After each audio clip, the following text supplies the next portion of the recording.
রবিবার সন্ধ্যা রাতে গোপন সংবাদের ভিত্তিতে শহরের গান্ধী স্কুল চত্বরে অভিযান চালিয়ে 2 দফায় 5 জন নেশা কারবারিকে আটক করে পূর্ব থানার পুলিশ।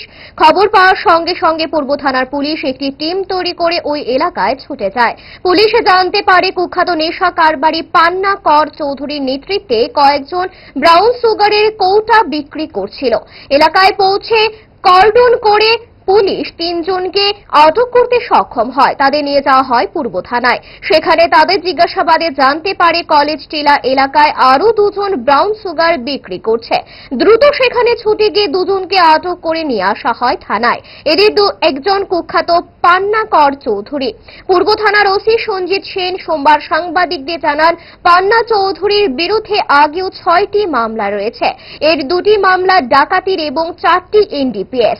এদের কাছ থেকে উদ্ধারকৃত 14 গ্রাম ব্রাউন সুগারের বাজার আনুমানিক মূল্য 70,000 টাকা।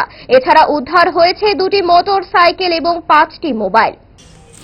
রাস্তাটা এখানে গান্ধী স্কুলের নিচে তান্নাকর চৌধুরী তার নেতৃত্বে এখানে 3 জন লোক brown sugar suspected brown sugar sell করছে।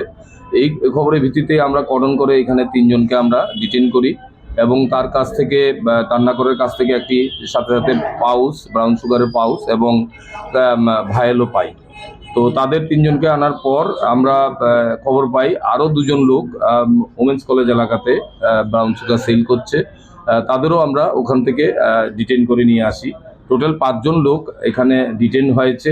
তাদের মধ্যে তান্নাকর চৌধুরী, অজয় পাল, অর্জুন সরকার, পিতুষ সরকার, অভিজিৎ সাহা।